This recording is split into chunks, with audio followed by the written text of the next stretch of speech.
വഴികാട്ടി. അനുഭവങ്ങളുടെ വെളിച്ചത്തിൽ പുതുതലമുറയ്ക്ക് വഴികാട്ടുന്ന വാക്കുകൾ. പ്രിയപ്പെട്ട കുട്ടികളെ, എൻ്റെ സഹപ്രവർത്തകരെ, നിങ്ങൾക്ക് നമസ്കാരം. ശ്രീനാരായണ ഗുരുവിൻ്റെ ഈരടികൾ അനുസ്മരിപ്പിച്ചുകൊണ്ട് ഇന്നത്തെ വായന നിങ്ങളിലേക്ക് കൊണ്ടുവരാൻ ഞാൻ ആഗ്രഹിക്കുന്നു. അവനവൻ ആത്മസുഖത്തിനായി ആചരിച്ചിടുന്ന കർമ്മങ്ങൾ ഓരോന്നും അവരൻ്റെ നന്മയ്ക്കായി വരണം. ഈ ചലനത്തിനർത്ഥമുണ്ടായിടണം. ഈ വരികളിലൂടെ നാം ഓർക്കുന്നത് മറ്റുള്ളവർക്ക് നാം കൊടുക്കേണ്ട പരിഗണനയും അതുവഴി നമുക്കും മറ്റുള്ളവർക്കും ലഭിക്കുന്ന സംതൃപ്തിയും സന്തോഷം ഒന്ന് വേറെ തന്നെയാണെന്ന്. ഇന്ന് സമൂഹത്തിൽ ദുർലഭമായി കാണുന്നതും എന്നാൽ എല്ലാവരും ആഗ്രഹിക്കുന്നതുമായ ജീവിത സാക്ഷാത്കാരത്തിന് നമുക്ക് ആവശ്യമായ ഒന്നാണ് ഇത്. എന്താണ് ഈ പരിഗണന മനോഭാവം എന്ന് വെച്ചാൽ, കുട്ടികളായ നിങ്ങൾക്ക് എല്ലാവരും നിങ്ങളെ സ്നേഹിക്കണം, ബഹുമാനിക്കണം എന്നൊക്കെ ആഗ്രഹമുണ്ട്. ഇതേ കാര്യം തന്നെ മറ്റുള്ളവരും കൊടുക്കാൻ, പരിഗണിക്കാൻ, അവരെ സ്നേഹിക്കാൻ നമുക്ക് കഴിയണം.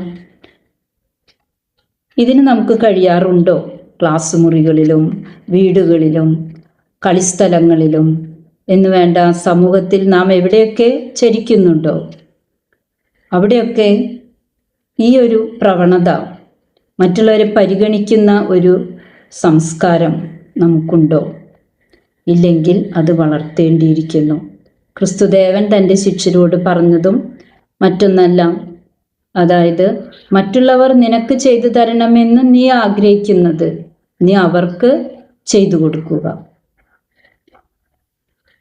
ഇതിന് കഴിയണമെങ്കിൽ നമുക്ക് നല്ല പുസ്തകങ്ങൾ വായിച്ച് നല്ല മനോഭാവ രൂപീകരണത്തിനുള്ള ഒരു ശ്രമം നമ്മുടെ ഭാഗത്തു നിന്നും ഉണ്ടാകണം. പുസ്തകങ്ങൾ സെലക്ട് ചെയ്യുന്നതിൽ നിങ്ങളുടെ അധ്യാപകർ, മാതാപിതാക്കളൊക്കെ നിങ്ങളെ സഹായിക്കുമല്ലോ. ഈ തരുണത്തിൽ ഞാൻ നിങ്ങളെ ഓർമ്മിപ്പിക്കാൻ ആഗ്രഹിക്കുന്നത് മറ്റൊന്നുകൂടിയാണ്. മാധ്യമങ്ങൾ നമ്മെ വളരെയധികം സന്തോഷിപ്പിക്കുന്നുണ്ട്. എന്നാൽ ഈ മാധ്യമ സംസ്കാരത്തിൽ കടന്നു കയറിയിട്ടുള്ള ഒരു പ്രവണതയാണ് ഏതു വിധേനയെങ്കിലും എനിക്ക് സന്തോഷം കിട്ടുവാൻ വേണ്ടി മറ്റുള്ളവരെ മുറിവേൽപ്പിക്കുന്നതിനുള്ള ഒരു പ്രവണത.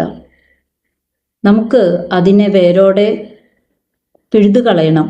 കുട്ടികളായ നിങ്ങൾക്ക് ഇതിന് വേണ്ട ശ്രമങ്ങൾ നടത്താൻ ഇപ്പോൾ തന്നെ നിങ്ങൾ ശ്രമിക്കേണ്ടതുണ്ട്.